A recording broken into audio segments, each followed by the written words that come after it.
are you doing? Morning, Brian. I'm going to put in Unilock EasyPro Select sand today. EasyPro Select? How does that differ from traditional joint stabilization? It's a much better way to stabilize your joints. Can you expound on that? Absolutely, Brian. It's a much better way to joint sand stabilization. It's preferable over polymeric sand as well as joint sand stabilizer sealers. It's got a number of benefits to it. It's a harder material. It also is permeable, so it will work on a traditional installation as well as a permeable installation. I can do a permeable base and still have the look and characteristics of a standard installation. Okay. Let's go outside and I'll show you. Wait a minute, it's raining out. Oh, it's an ideal situation. You can do this installation in the rain. That's a perfect situation for me to show you how to do this installation. It's a material that can be installed during the rain. So why don't we go outside and I'll show you. I've got a poncho here for you. Bruce, you've got to be kidding me. There's no way we can install product in these conditions. This is an ideal situation. It's raining out. I need to pre-wet the material first, all right? This installation was originally a polymeric sand installation that has failed, and so we're going to retrofit this job. So as long as it's over freezing, where I can use water to transport the material down into the joints, we can install EasyPro Romex. You know, looking at the soldier coursing, I noticed you've put in cord stone there. Now those are really expansive joints. Can this handle that? We can go from 3 mil on a joint width up to 1.5 inches with the EasyPro material. Bruce, I notice you're inundating the product with a lot of water. Is that really necessary? Water is actually used to transport the material down into the joint. So that's the beauty about it. It is the only material that we can do this with. So unlike traditional polymeric sand, which is activated by water, this is activated by air? This is cured by airtime, correct. So we've got lower temperatures today. We'll have a 24-hour set time up to a 48 to 72-hour cure time. Okay, and in fact, Brian, it is packaged in a vacuum seal package. Alvaro is going to open up a container as we speak here.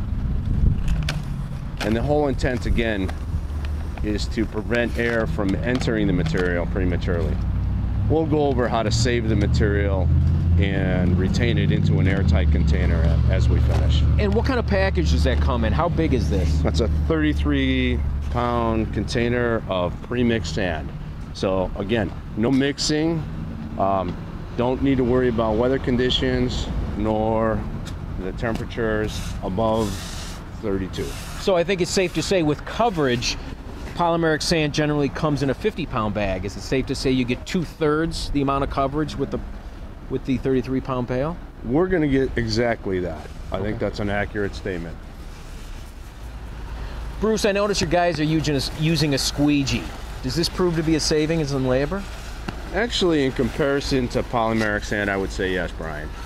It allows us to move the material around. Again, it's a tacky substance. All right. And you'll notice it still sticks to my hand. So I think it's a labor savings, because if you look at the installation of polymeric sand, where I would have to come in with a plate compactor, vibrate the material down, all right, and clean that off with a blower as best possible, activate with water. So that whole process of polymeric sand and the installation of it, I would say we dump and go with this. So, to me, in my mind, I think this changes the installation techniques. So in other words, if an installation is done, surface compaction is on, then at this point we've got our contractors that go in a number of different directions. Some will start the cleaning process, some are going to dump polymeric sand.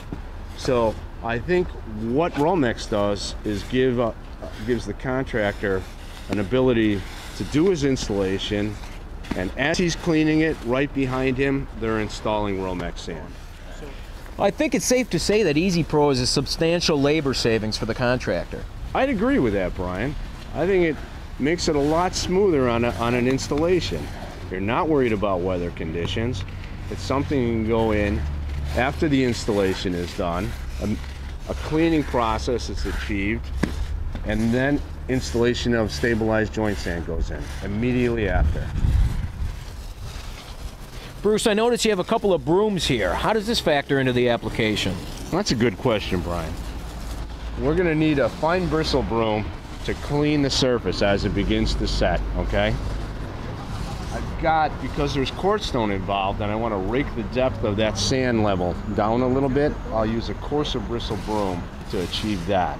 So once we get it in with the squeegee, then we're going to begin to do a broom cleaning of the material, all right, which actually polishes the material, so it actually helps clean the surface of the paver installation. Oh, it cleans the surface of the paver, because that was my next concern. I know sometimes if application is done somewhat improperly with traditional polymeric sand, you run the risk of hazing, residue. That's the beauty about Unilock EasyPro sand, is that it's a cleaner installation. Eliminating the risk for the contractor, I think that's what it's all about.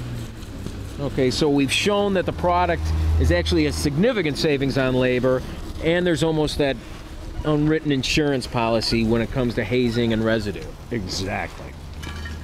Bruce, I got to tell you, the coloring on this is absolutely fantastic. What other colors are available in EasyPro? I like this color as well. It's a natural gray color, almost a mortar look to it. But it also comes, Brian, in tan, white, as well as a basalt.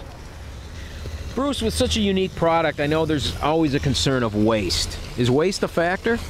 Waste is not a factor in this. In fact, we're going to seal the bucket up with water.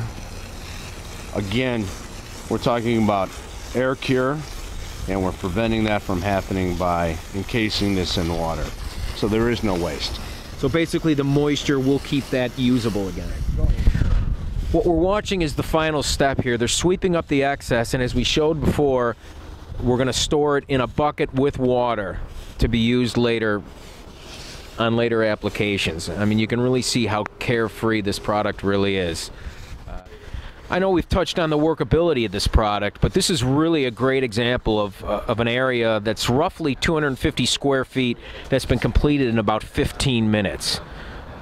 So we've kind of highlighted the labor savings, but when all is said and done, you can't argue with the footage.